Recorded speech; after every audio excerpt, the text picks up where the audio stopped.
Hey, what's up, guys? Thought I'd highlight my Snowblade real quick. Got it on this 55 horse TYM tractor.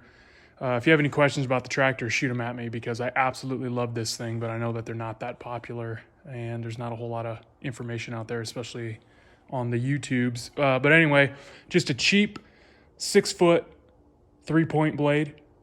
King Kutter model, bought it used, so it was already pretty beat up, but I only use it for winter snow removal now. But anyway, I'm throwing, because we live on gravel out here, the majority of our driveway is gravel. One of the issues I obviously ran into when I first started was, regardless of if the ground froze solid or not, or if there was a good layer of snow over the top, just using that supplied metal blade just really starts to remove a lot of the gravel. So come springtime, the snow piles melt, and you realize that not only have you lost a lot of your gravel off your driveway, but it's now in your yard and you have to pick it up before you start mowing. So it got kind of annoying. So what I did was I just cut a horse stall mat. So let me take you over. We had a handful of these around from when the horses used to run out here. So just like just a normal horse stall mat that you can get from, I think, Tractor Supply sells them or whatever. But I just basically scored it. I measured it out, scored it with a box cutter.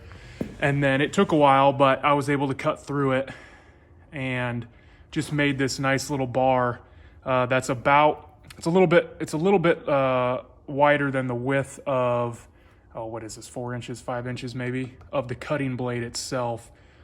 And then what I did to make it is I just used big clamps and I clamped it all along and then just drilled my holes through there. But what I do this time of year, obviously you can see there's snow on the blade. We got our first snowstorm yesterday. We got a big one coming, so I thought I'd get it ready. Is, I'll take out, it's these flush fitting bolts on the backside there. Like you can see these two ones here. So I'll pop those out one at a time or two at a time. And then I just use a Milwaukee 1/2-inch drive impact. Those are 24 millimeter bolts, 24 millimeter bolts and nuts on both the old stuff and the new stuff that I'm replacing it with. Or, you could call that 15/16 as well. So at about 2 at a time, and the horse stall mat wasn't long enough to get the full width. So you can see I have a little short section down there. These are just 3-inch long bolts.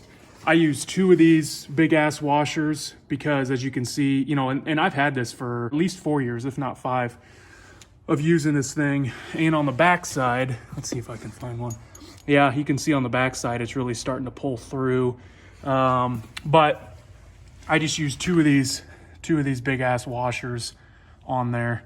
And then on the back side, I just use 1 washer and 1 lock nut. Again, we're talking a 24 or 15/16.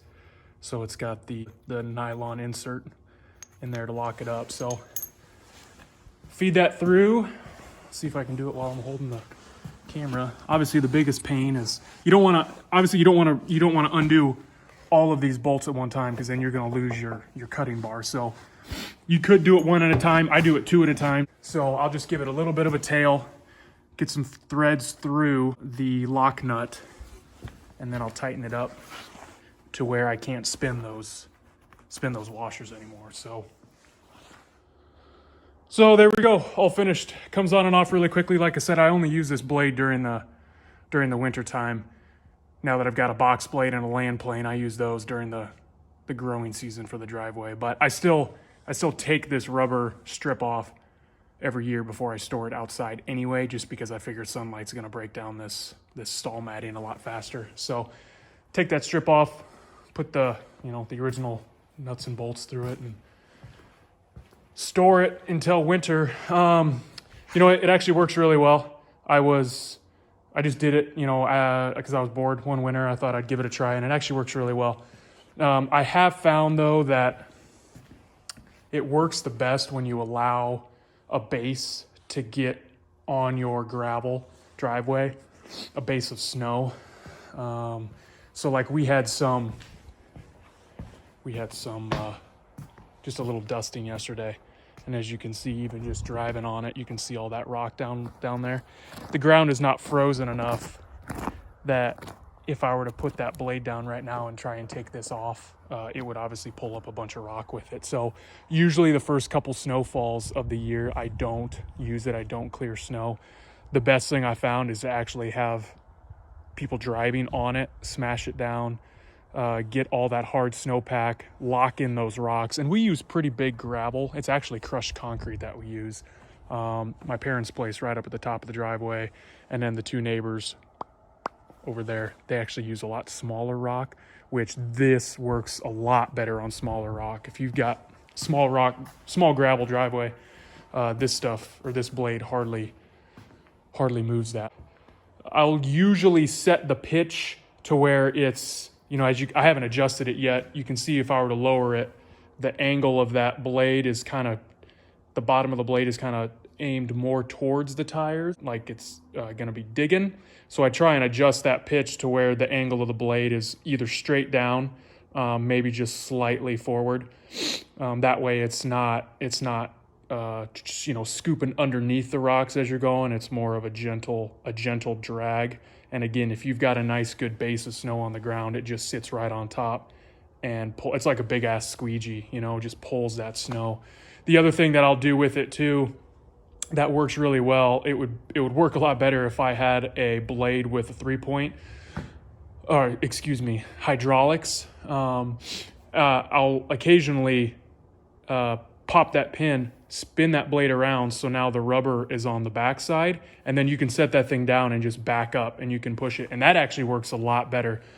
You can either do that, or I will even. This causes a lot quicker wear, but the last couple years I'll just, keep it at the pitch that I normally run it at. But when you drop it down and then actually go backwards, so the blade is just like it is now with the rubber on this side, but you're dropping it down and then you're backing up with the tractor. That works really, really well. It's very gentle. It kind of flows over those big rocks and leaves stuff in place, and it just pushes snow and piles it up. But it obviously puts a lot of stress on this as this mat is trying to push this way. You can see, it's pulling a lot of stress on this hole that I made. So it'll wear it out a lot faster when you do that. Yeah, if you have any questions, comments, sarcastic remarks, shoot them my way, and I'll try and help you out. Thanks, guys.